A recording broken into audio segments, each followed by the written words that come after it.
छोटे से गांव बीजापुर में एक किसान रहता था जिसका नाम रघु था।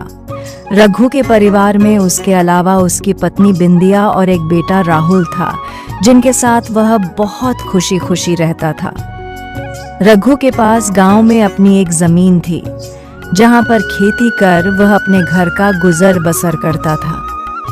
परंतु अब उसकी वह जमीन पहले की तरह उपजाऊ नहीं रही थी।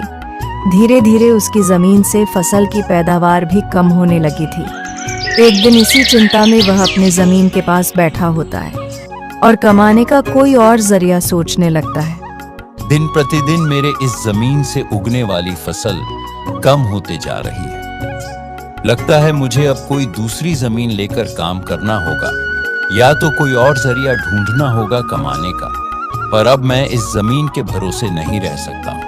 चलो एक बार चल के बिंदिया से राय लेकर देखता हूँ, वह क्या कहती है। इस बारे में रघु तुरंत खेत से अपने घर की तरफ चल पड़ता है और घर पहुंचकर वह सबसे पहले अपनी पत्नी बिंदिया को आवाज लगाता है।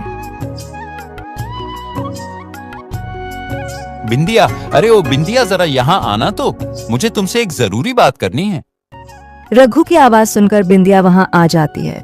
बोलिए, आपने मुझे बुलाया क्या? हाँ बिंदिया, मुझे तुमसे एक जरूरी विषय पर बात करनी है और तुम्हारी राय जाननी है। हाँ बोलिए, क्या बात है? बिंदिया, तुम तो जानती हो हमारी जमीन अब पहले की तरह इतनी उपजाऊ नहीं रही है, और अगर मैं ज्यादा खाद वगैरह डालने की कोशिश करूंगा तो कहीं उसकी मिट्टी और खराब ना हो जाए। इसीलिए सोच रहा हूं कि कुछ समय के लिए उस जमीन पर खेती करना छोड़ दूं। हर साल थोड़ी थोड़ी खाद उसमें डालता रहूंगा, जिससे कुछ सालों बाद वह पहले की तरह उपजाऊ हो जाएगी। फिर उसमें खेती करना शुरू कर दूंगा। हाँ, यह ठीक रहेगा। इससे आपकी जमीन भी सही रहेगी और उसमें उगने वाली फसल भी। हाँ, पर तब तक मैं क्या करूं? क्योंकि मेरे पास दूसरी तो कोई जमीन नहीं है, तो घर का खर्च चलाने और राहुल के पढ़ाई के लिए कहां से पैसे जुटा पाऊंगा। आप एक काम क्यों नहीं करते? एक बार जाकर गांव के जमींदार काका से मिल लीजिए। वे तो बहुत अच्छे और नेक दिल है। वे आपकी जरूर कोई मदद करेंगे। हाँ बिंदिया, ठीक रहेगा, क्योंकि काका अगर कोई नया काम भी करने के लिए बोलेंगे तो वो उसमें भी मेरी मदद कर देंगे। ठीक है बिंदिया, तो मैं कल सुबह सुबह ही काका से मिलने उनके घर चला जाऊंगा। अगली सुबह रघु जमींदार से मिलने उसके घर के लिए चल पड़ता है। जमींदार के घर के बाहर पहुंचकर वह जमींदार को आवाज लगाता है। राम राम काका। रघु बेटा, बोलो, क्या हुआ? कुछ काम था क्या? हाँ काका, आपकी एक मदद चाहिए थी। बोलो ना बेटा, मैं किस प्रकार तुम्हारी मदद कर सकता हूँ? दिन प्रतिदिन मेरे इस जमीन से उगने वाली फसल कम होते जा रही है। लगता है मुझे अब कोई दूसरी जमीन लेकर काम करना होगा, या तो कोई और जरिया ढूंढना होगा कमाने का। पर अब मैं इस जमीन के भरोसे नहीं रह सकता हूं। काका, मेरे पास एक ही जमीन है जिस पर खेती कर मैं अपने घर का खर्च चलाता हूं, और मैंने आज तक खेती के अलावा कोई दूसरा काम भी कभी किया नहीं, तो अब यही नहीं समझ रहा है मैं क्या करूं। बेटा, खेती के अलावा दूसरा काम क्यों करना? तुम एक काम करो, मेरे पास गांव के बाहर एक जमीन है, तुम उस पर खेती करो। काका, पर इससे तो आपका नुकसान हो जाएगा। नहीं बेटा, कोई नुकसान नहीं होगा। इसी बहाने तुम मेरी जमीन की देखरेख भी करोगे, क्योंकि अब तो मेरी उम्र भी हो गई है और मेरा बेटा भी शहर में रहता है, तो इससे तुम्हारा भी भला हो जाएगा और मेरी भी थोड़ी जिम्मेदारी कम रहेगी। काका, अगर ऐसी बात है तो मैं कल से ही उस खेत पर काम करने चला जाऊंगा। रघु जमींदार को धन्यवाद कहकर वहां से अपने घर के लिए निकल जाता है। रघु अपने घर पहुंचकर बिंदिया को सारी बात बता देता है। यह तो बहुत अच्छा हुआ, यानी आपकी सारी चिंता ही खत्म हो गई। हाँ बिंदिया, अब मैं काका के खेत पर बहुत मेहनत करूंगा और कोशिश करूंगा कि एक दो और खेत खरीद लूं, क्योंकि भविष्य में ऐसी समस्या आए तो उसके लिए हम तैयार रहे। अगली सुबह रघु जमींदार के खेत पर काम करने निकलने वाला होता है तो सोचता है, काका की जमीन गांव के बाहर है तो शायद शाम को आते आते देर हो जाएगी, इसलिए बिंदिया को बोलकर जाता हूँ। बिंदिया जरा यहाँ आना तो। आपने बुलाया मुझे? हाँ बिंदिया, सुनो, काका का खेत गांव के बाहर है तो मुझे शाम को घर लौटने में थोड़ी देर भी हो सकती है। तो अगर मुझे देर हो जाए तो तुम और राहुल खाना खाकर सो जाना, ठीक है? जी ठीक है, पर अपना ध्यान रखना और खाना समय से खा लेना। मैंने खाना का डिब्बा भर दिया है। रघु गांव के बाहर वाली जमीन पर काम करने चल पड़ता है। चलते चलते कुछ समय बाद वह गांव के बाहर वाली जमीन पर पहुंच जाता है। चलो अब पहुंच गया हूं तो फटाफट से खेत पर काम करना शुरू कर देता हूं। रघु अपनी कुदाल उठाकर खेत पर काम करना शुरू कर देता है। रघु को अभी काम करते कुछ समय हुआ ही था कि तभी पीछे से एक सांप आकर उसे काट लेता है। सांप के काटने के कुछ समय में ही रघु चक्कर खाकर वहीं गिर जाता है। यहाँ रघु सांप के काटने से बेहोश हो चुका था, पर गांव के बाहर होने के कारण उसकी खबर अब तक उसके घर वालों को नहीं चलती है। सुबह की अब रात हो जाती है और बिंदिया रघु का इंतजार कर रही होती है। माँ को इतना परेशान देख राहुल पूछता है, क्या हुआ माँ? पिताजी अब तक क्यों नहीं आए? बेटा, तुम्हारे पिताजी आज काम करने जमींदार काका के गांव के बाहर वाली जमीन पर गए हैं और उन्होंने मुझे बोला भी था कि उन्हें आते आते देर हो जाएगी, पर अब कुछ ज्यादा ही समय हो गया है। माँ, आप क्यों फिक्र कर रही हो? पिताजी ने जब बोला था कि उन्हें आने में देर होगी तो कुछ सोच समझकर कहाँ होगा। एक काम कीजिए, आप जाकर सो जाइए। राहुल की बात सुनकर बिंदिया अपने कमरे में सोने के लिए चली जाती है। अगली सुबह भी जब बिंदिया देखती है कि रघु अब तक घर नहीं आया है तो परेशान होकर वह सीधा जमींदार से मिलने उसके घर की ओर चली जाती है। बिंदिया जमींदार के घर पहुंचकर उनसे रघु के बारे में पूछने लगती है। नमस्ते जमींदार काका। काका, रघु कल आपके गांव के बाहर वाले खेत में काम करने गए थे, पर अब तक घर नहीं आए हैं। क्या कहा बेटी? रघु कल गया था और अब तक घर नहीं आया है? हाँ काका, उन्होंने मुझे कहा था कि खेत गांव के बाहर है तो आते आते रात हो जाएगी, पर अब तो रात की सुबह हो गई है, पर वो अब तक नहीं आए हैं। चिंता मत करो बेटी, मुझे थोड़ा समय दो। मैं अभी किसी को भेजकर पता लगाता हूँ कि रघु कहाँ है। जमींदार तुरंत अपने घर में काम करने वाले श्याम को रघु को देखने अपने खेत पर भेजता है। कुछ समय के बाद श्याम जमींदार के खेत पर पहुंच जाता है और वहां का दृश्य देखकर वह परेशान हो जाता है। यह क्या? रघु का तो पूरा शरीर नीला पड़ चुका है। मुझे लगता है इसे किसी सांप ने काटा है। मुझे तुरंत जमींदार जी को यह बात बतानी पड़ेगी। श्याम वहां से भागते भागते जमींदार के घर के लिए निकल जाता है। श्याम जैसे ही जमींदार के घर पहुंचता है, उसके कुछ कहने से पहले ही जमींदार उससे पूछने लगता है, क्या हुआ श्याम बेटा? तुम इतना दौड़ते हुए क्यों आए और क्या तुम्हें रघु मिला? श्याम जमींदार को सारी बात बता देता है जो उसने खेत में देखी थी। श्याम जब जमींदार को सारी बात बता रहा होता है तभी वहां पास में खड़ी बिंदिया भी सारी बात सुन लेती है और रोने लगती है। श्याम, तुम सबसे पहले वैद्य जी को लेकर वहां पहुंचो। मैं बिंदिया बेटी को लेकर वहां आता हूँ। श्याम को वैद्य जी के पास भेजने के बाद जमींदार बिंदिया को समझाने लगता है। बिंदिया बेटी, पहले तो तुम रोना बंद करो और जल्दी से मेरे साथ चलो, क्योंकि तुम्हारे रोने से रघु ठीक नहीं होगा। जमींदार बिंदिया को लेकर रघु को देखने उसके खेत की तरफ निकल जाता है और श्याम वैद्य जी को लेने दूसरी तरफ निकल जाता है। जमींदार और बिंदिया जब वहां पहुंचे तो उन्होंने देखा रघु बेहोश हालात में खेत में गिरा था और उसका पूरा शरीर नीला पड़ चुका था। बिंदिया रघु के पास बैठकर रोने लगती है। तभी वहां वैद्य जी आ जाते हैं। वैद्य जी के आते ही बिंदिया वहां से हट जाती है और वैद्य जी रघु की हालत का जायजा लेने लगते हैं। क्या हुआ वैद्य जी? अब कैसी है रघु की हालत? जमींदार जी, मैं आपको झूठ बोलकर अंधेरे में नहीं रखना चाहता हूं, पर रघु की हालत बहुत खराब है।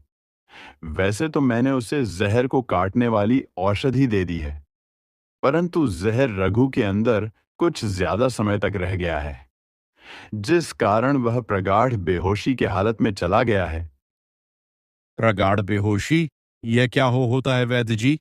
प्रगाढ़ बेहोशी की हालत में व्यक्ति जीवित तो होता है, परंतु उसके बदन के हिस्से में हलचल नहीं होती है, और यह अब कब होश में आएगा यह भी नहीं कह सकते हैं।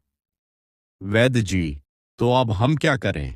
देखिए जमींदार जी, अभी के लिए मैं कुछ दवाइयां दे रहा हूं, समय समय पर पानी में मिला कर देना, बाकी तो सब ऊपर वाले के भरोसे हैं। वैद्य जी रघु की हालत का जायजा लेकर और दवा देकर वहां से चले गए।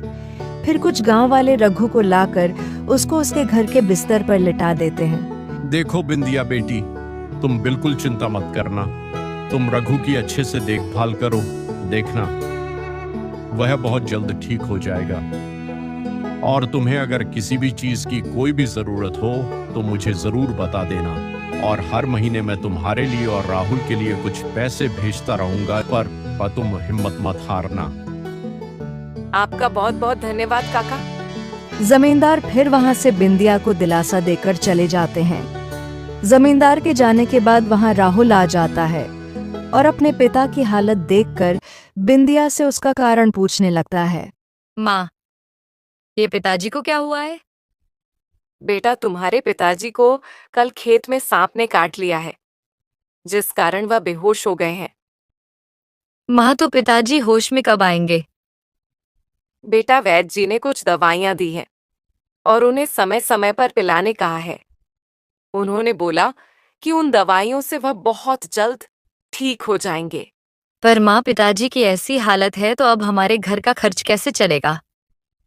बेटा, तुम उसकी चिंता मत करो, मैं हूं ना, मैं सब संभाल लूंगी। नहीं माँ, आप क्या क्या करोगी?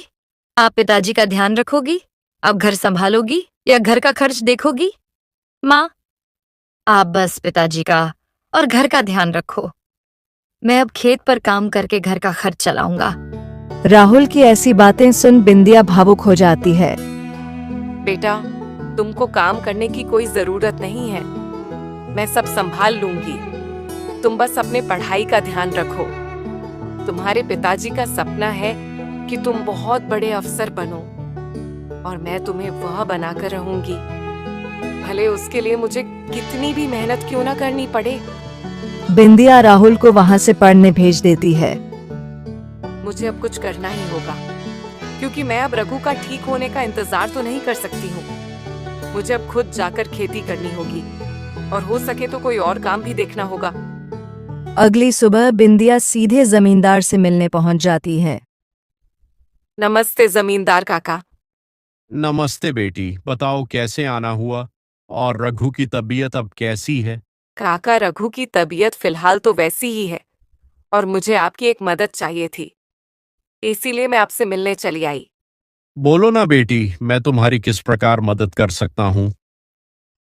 काका, मैं चाहती हूँ कि जो जमीन आपने रघु को दी थी काम करने के लिए, आप मुझे उस पर काम करने की इजाजत दे, ताकि मैं उस पर काम करके अपने घर का खर्च और राहुल की पढ़ाई करा सकूं।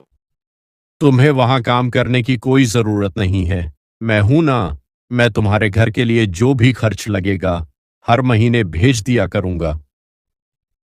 नहीं काका, आपने अब तक हमारी बहुत मदद की है। अब आप बस मुझे आपके खेत में काम करने की इजाजत दे दीजिए, मैं अब खुद काम करके अपना घर चलाऊंगी। जमींदार बिंदिया को बहुत समझाने की कोशिश करता है, पर बिंदिया जमींदार की बात मानने तैयार नहीं थी। आखिर में बिंदिया की बातें सुनने के बाद जमींदार सोचने लगता है। लगता है बिंदिया मेरी बात नहीं मानेगी, पर अगर वह काम करने इतने दूर जाएगी तो वह रघु का ध्यान नहीं रख पाएगी। एक काम करता हूं, मैं बिंदिया को मेरी गांव के अंदर वाली जमीन पर काम करने के लिए कह देता हूं, ताकि वह खेतों पर काम भी कर सके और अफैक्ट तो वो अपने घर का ध्यान भी रख सके। ठीक है बिंदिया बेटी, मैं तुम्हें अपने खेत पर काम करने की इजाजत तो दे सकता हूं, और तुम्हें मेरी एक बात माननी होगी। हाँ काका, बोलिए। बेटी, तुम्हें मेरे गांव के बाहर वाले खेत पर काम करने की कोई जरूरत नहीं है। मेरे पास तुम्हारे घर के नजदीक भी एक खेत है, तुम वहां काम कर सकती हो ताकि तुम अपने घर का और रघु का दोनों को ख्याल रख पाओगी। यह तो और भी अच्छा रहेगा। इससे तो मेरी बहुत मदद हो जाएगी। बेटी, पर एक छोटी सी समस्या है, वो खेत बाहर वाले खेत से थोड़ा छोटा है। कोई बात नहीं है काका, वो खेत मेरे घर से नजदीक है, वही बहुत बड़ी बात है। मैं खेत में काम करने के साथ साथ दूसरे के घर का काम भी करना शुरू कर दूंगी, ताकि उन पैसों से मैं राहुल की पढ़ाई का खर्च निकाल सकूं। बेटी, पर तुम्हें इतना काम करने की क्या जरूरत है? काका, मुझे काम करना ही होगा। रघु का सपना था कि राहुल पढ़ लिख कर बड़ा आदमी बने। अगर मैं मेहनत नहीं करूंगी तो उसका सपना अधूरा रह जाएगा। राहुल की पढ़ाई के लिए और घर चलाने के लिए मुझे हर हाल में यह जिम्मेदारी उठानी पड़ेगी। जमींदार बिंदिया के संकल्प और साहस से भावुक हो जाते हैं। ठीक है बेटी, तुम्हारी मेहनत देखकर मुझे पूरा भरोसा है कि तुम जरूर सफल होगी। मैं तुम्हारी हर संभव मदद करूंगा। तुम कड़ी मेहनत करो, भगवान भी तुम्हारे साथ है। बिंदिया ने जमींदार के गांव के अंदर वाले खेत पर काम करना शुरू कर दिया। वह सुबह खेत पर काम करती और दोपहर के बाद गांव के घरों में सफाई और खाना बनाने जैसे छोटे मोटे काम करने जाती। धीरे धीरे बिंदिया की मेहनत रंग लाने लगी। खेत में अच्छी फसल हुई, जिससे उसका घर चलने लगा और जो पैसे वह दूसरों के घरों में काम करके कमाती थी, वह राहुल की पढ़ाई में खर्च करने लगी। बेटा, मैं चाहती हूँ कि तुम मन लगाकर पढ़ाई करो। तुम्हारे पिताजी का सपना है कि तुम अफसर बनो। मैं तुम्हारे लिए हर मुश्किल को पार कर लूंगी। बिंदिया रोज मंदिर जाती और अपने पति के लिए प्रार्थना करती कि मेहनत और त्याग से गांव के लोग भी प्रेरणा लेने लगे। उन्होंने देखा कि कैसे एक माँ अब अपने परिवार के लिए हर कठिनाई का सामना कर रही है। इसी बीच रघु की हालत धीरे धीरे सुधरने लगी। वैद्य जी की दवाओं और बिंदिया की देखभाल ने जहर का असर कम कर दिया। एक दिन अचानक रघु को होश आ गया। रघु को होश में आते देख बिंदिया बहुत खुश हो गई। रघु, तुम्हें होश आ गया। भगवान ने मेरी मेहनत और दुआएं सुन ली। बिंदिया, मैंने तुम्हें और राहुल को बहुत परेशान किया। नहीं रघु, तुम हमारी ताकत हो। जब तक तुम ठीक हो रहे थे, मैंने हर जिम्मेदारी संभाली और देखो, अब सब कुछ ठीक हो रहा है। रघु धीरे धीरे पूरी तरह ठीक हो गया। उसने बिंदिया की मेहनत और त्याग देखकर प्रण लिया कि अब वह उसके साथ कंधे से कंधा मिलाकर परिवार को आगे बढ़ाएगा। राहुल की पढ़ाई भी सफलतापूर्वक चलती रही और कुछ सालों बाद वह एक बड़ा डॉक्टर बन गया।